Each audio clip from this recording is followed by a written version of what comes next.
Nous allons maintenant définir la dernière grandeur nécessaire donc, pour le prochain théorème et qui est l'énergie mécanique. Donc on considère un point matériel qui est soumis aux forces conservatives que je note par la somme de I, donc des FCI, donc C c'est pour conservative. Donc dérivant donc l'ensemble de ces forces et dérive de l'énergie potentielle EP et à des forces non conservatives que l'on note par la somme de I, FI, donc NC, N c'est non, C conservative. Alors, d'après le théorème de l'énergie cinétique, le travail élémentaire de l'ensemble des forces, aussi bien conservatives que non conservatives, est égal à la différentielle de l'énergie cinétique de M donc par rapport à R. De même, nous avons établi dans la diapo précédente que le travail élémentaire donc, de l'ensemble de ces forces est égal à moins la différentielle de EP plus le travail élémentaire des forces non conservatives. Donc on remplace le travail élémentaire des forces conservatives par moins D2EP. Alors si on fait l'égalité entre ces deux expressions là, ça nous donne, et en remettant moins D2EP de l'autre côté, ça donne D2EC de M par rapport à R plus D2EP est égal à delta W, donc des forces non conservatives. Que je peux mettre également sous la forme la différentielle de EC de M par rapport à R plus EP est égal au travail élémentaire donc des forces non conservatives, et cette quantité qui est mise en bleu c'est ce que l'on définit par l'énergie mécanique. Donc la définition, alors l'énergie mécanique on la note par E indice M, donc M pour mécanique, donc l'énergie mécanique de M par rapport à R, donc vous voyez bien que l'énergie mécanique elle dépend du référentiel dans lequel on travaille.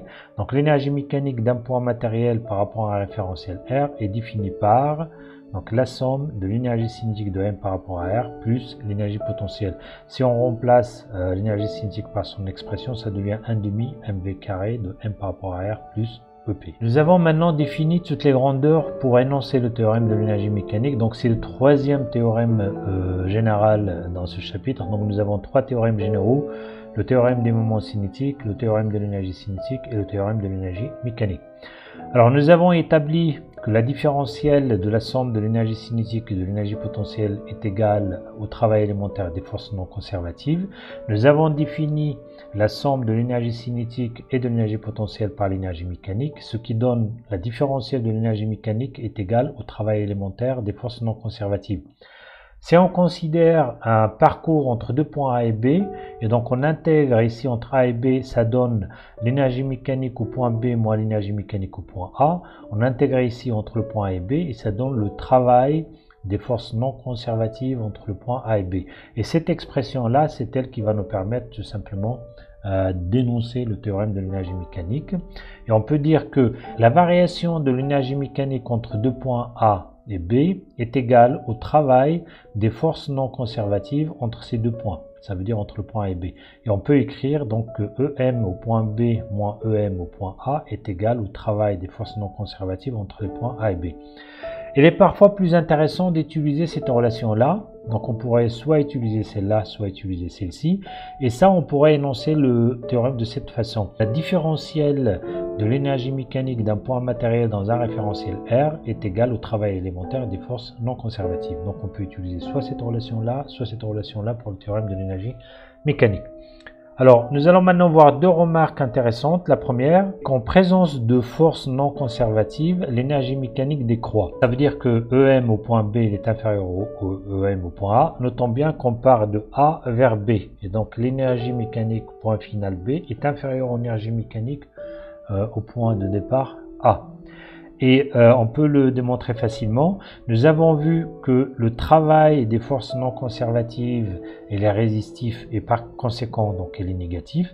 Et si cette quantité-là est négative, ça veut dire que l'expression que j'ai ici, il est inférieur strictement à 0. Et par conséquent, ça implique que EMB est inférieur à EMA et c'est la relation que l'on recherche. Maintenant, si toutes les forces sont conservatives, l'énergie mécanique est constante. On peut le voir facilement. Si toutes les forces sont conservatives, ça veut dire que la résultante des forces non conservatives est égale à 0. Et si la résultante des forces non conservatives est égale à 0, ça implique que la différentielle de l'énergie mécanique est égale à 0, ce qui implique que EM est constante. Parfois, on utilise aussi le terme EM est conservé. On dit aussi que l'énergie mécanique est conservée au lieu de dire l'énergie mécanique est constante. Et par conséquent, dans l'énoncé d'un problème ou d'un exercice, si vous avez dans l'énoncé énergie mécanique est conservée, ça revient à dire l'énergie mécanique est constante. Donc les deux expressions disent la même chose. Nous allons maintenant faire un exercice d'application du théorème de l'énergie mécanique. On considère un point matériel de masse petit m, suspendu au bout d'un ressort horizontal de constante de raideur k.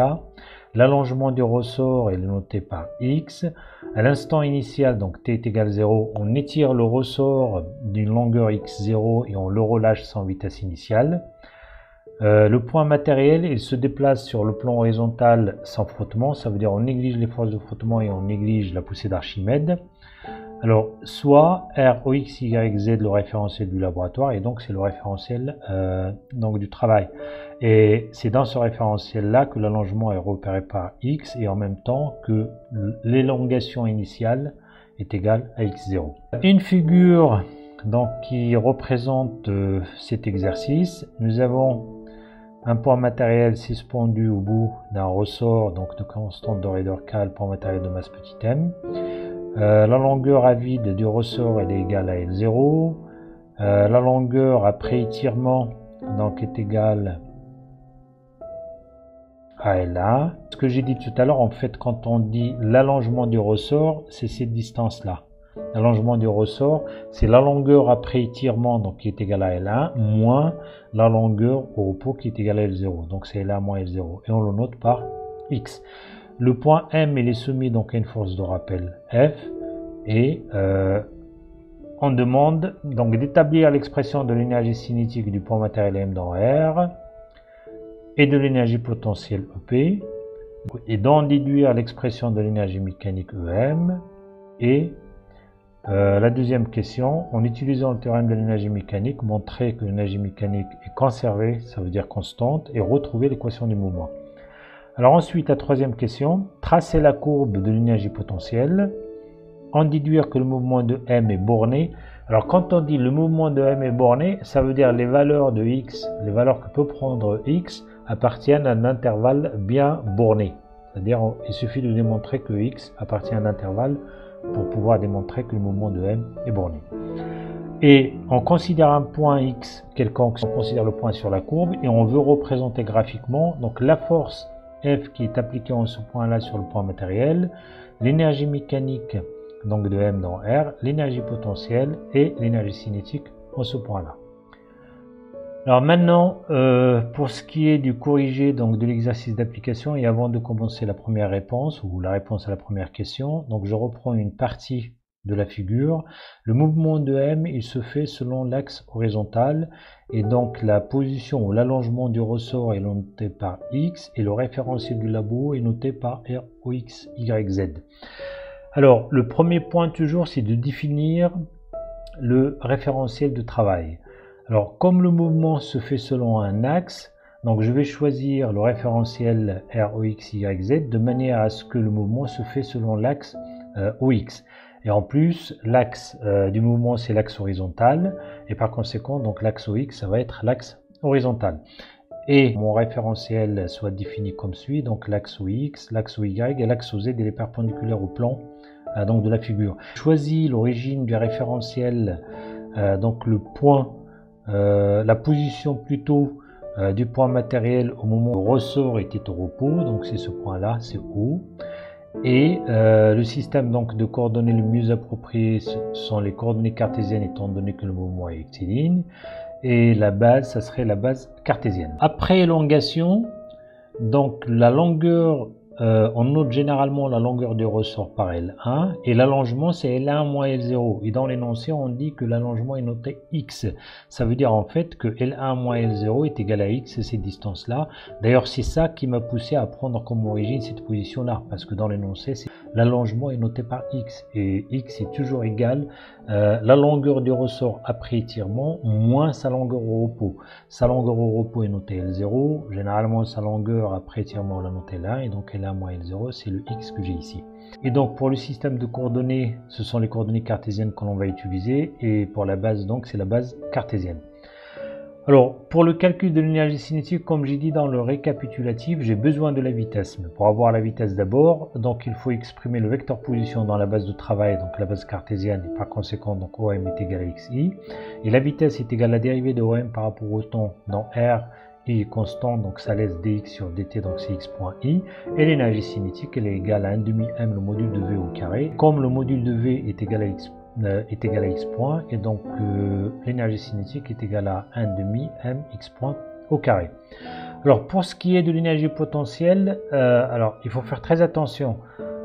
Il faut faire le bilan des forces dont le travail n'est pas nul, d'une part, et d'autre part qu'il soit conservatif. C'est pour ces forces-là qu'on calcule leur énergie potentielle. On commencera d'abord par calculer leur travail élémentaire, et à partir du travail élémentaire, on en déduit l'énergie potentielle. Alors faisons d'abord le bilan de force auquel le point matériel est soumis. Donc nous avons la force de rappel F qui est égale à moins K L1 moins L0 selon I, donc c'est moins Kx puisque L1 moins L0 est égal à X. Nous avons également la réaction du plan sur le point matériel, comme le mouvement se fait sans frottement, donc la réaction elle est normale. Et nous avons également donc le poids auquel est soumis le point matériel. Alors, déjà même, on va le démontrer après, mais on voit bien que la réaction normale, elle est normale par rapport à quoi? Par rapport au sens de déplacement, donc son travail est nul.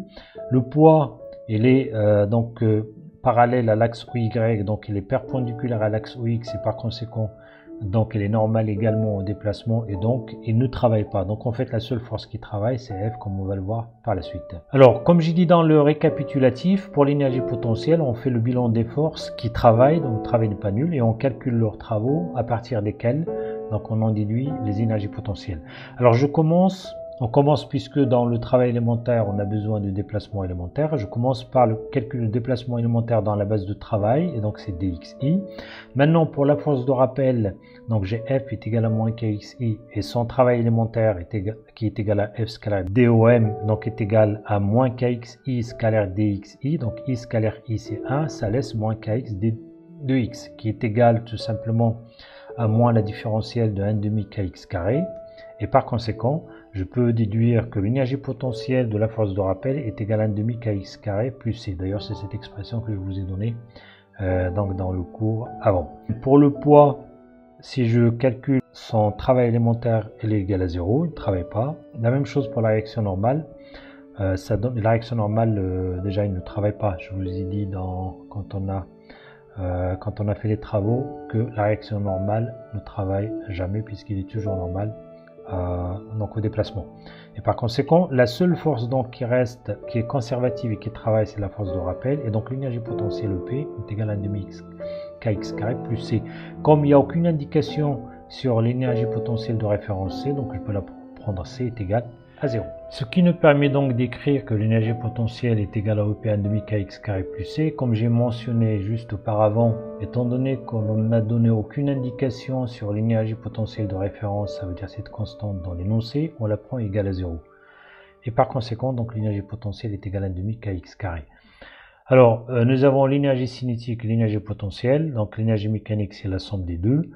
Je remplace l'énergie cinétique par 1 demi mx point au carré et l'énergie potentielle par 1 demi kx au carré. Donc l'énergie mécanique est égale à 1 demi mx point au carré plus 1 demi kx au carré.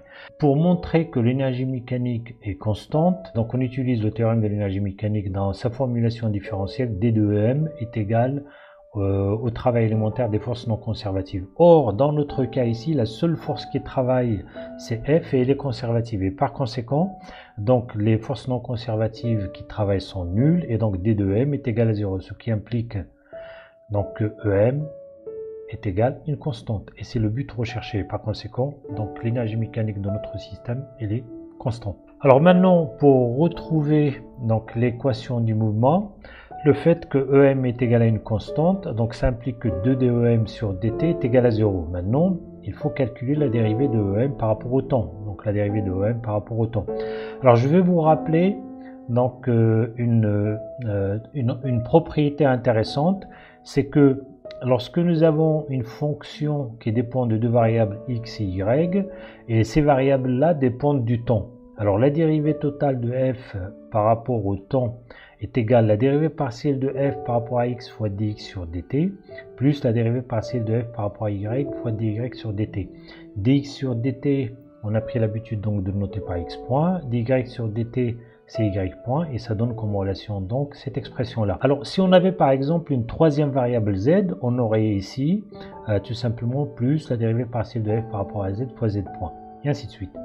Alors maintenant on va appliquer ça dans notre cas ici. Alors f c'est l'énergie mécanique, x ça va être le x que nous avons ici, et y ça va être x point. Et par conséquent, donc si je prends f de x, y est égal à em de x, x point, la dérivée par rapport au temps de em de x, x point est égale à la dérivée partielle de em par rapport à x fois x point, plus la dérivée partielle de m par rapport à x point fois x de point, puisque ce que je vais avoir ici c'est d sur dt de x point, donc c'est x de point. Alors la dérivée partielle de cette quantité là par rapport à x, donc ce terme là, sa dérivée partielle par rapport à x c'est 0, donc ça me laisse ici la dérivée de ça par rapport à x, donc 1 demi de kx carré, si je le dérive par rapport à x, ça me donne 2 fois 1 demi, donc c'est 1, donc kx. Et par conséquent, j'aurai kx fois x point, plus la dérivée de cette expression-là par rapport à x point. Donc ce terme-là, sa dérivée partielle par rapport à x point, c'est 0. Et la dérivée partielle de ce terme-là par rapport à x point, c'est mx point. Donc ça fait mx point fois x de point. Comme em est constante, donc d de m sur dt est égal à 0, d de m sur dt est égal à cette expression, donc ça implique que cette expression-là est égale à 0. Donc je mets x point en facteur et je divise par m, ça me donne x point facteur de x de point plus k sur m, x est égal à 0. Alors ça c'est égal à 0, ça implique soit x point est égal à 0, soit ceci est égal à 0. Or x point est égal à 0 n'est pas une solution physique. Pourquoi ?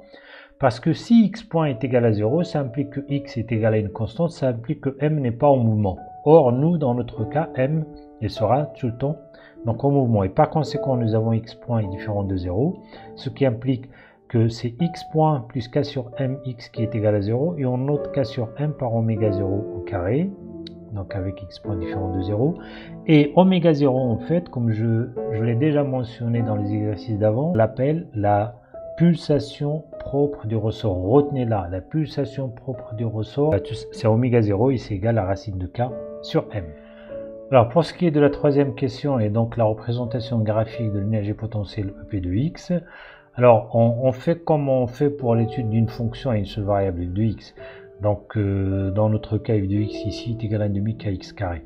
Alors le domaine de définition c'est moins l'infini plus l'infini, c'est le domaine dans lequel cette fonction est définie.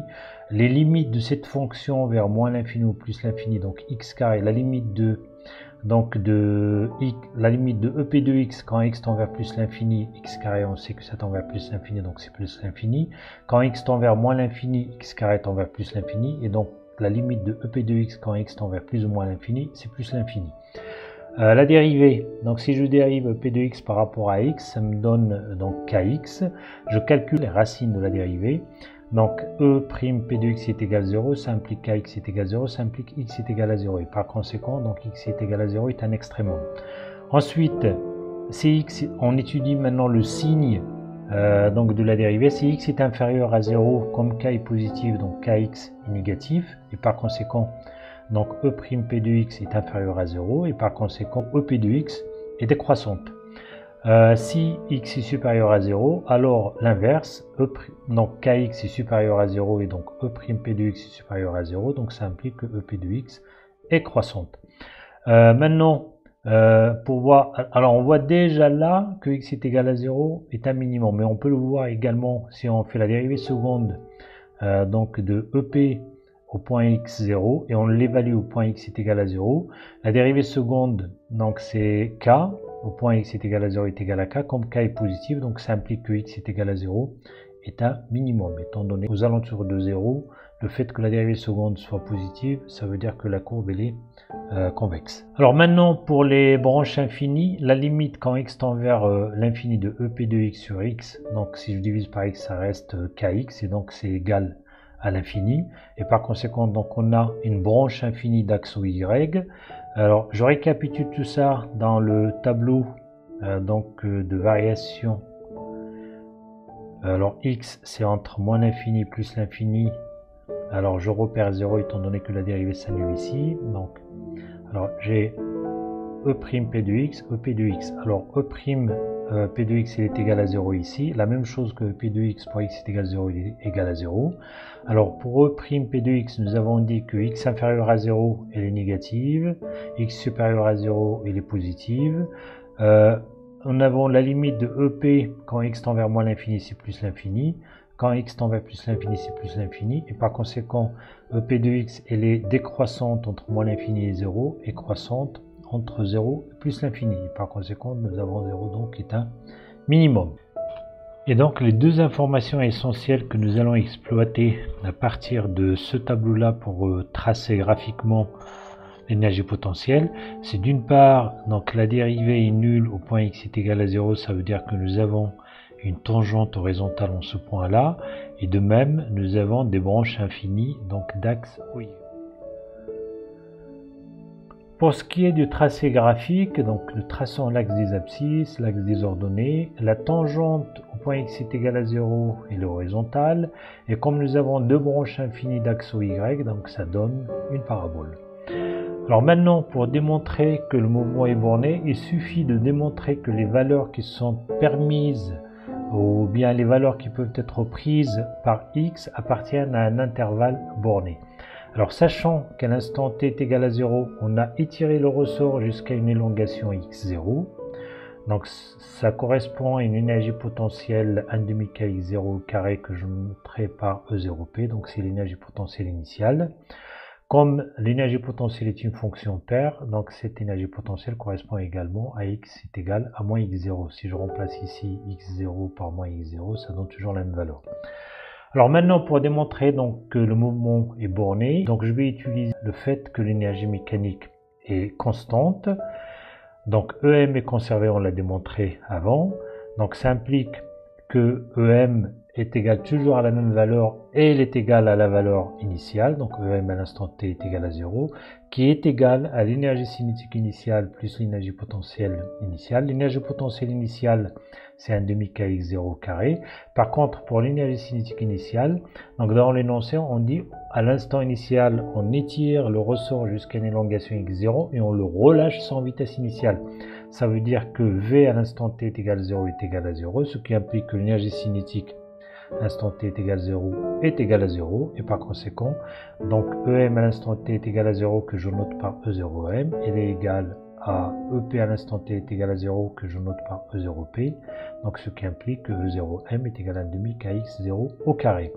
Or, nous avons, quel que soit donc x, nous avons EM est égal à EC plus EP, c'est-à-dire l'énergie mécanique est égale à l'énergie cinétique plus l'énergie potentielle. Et comme l'énergie cinétique est toujours positive, donc ça implique que l'énergie potentielle est inférieure ou égale à l'énergie mécanique.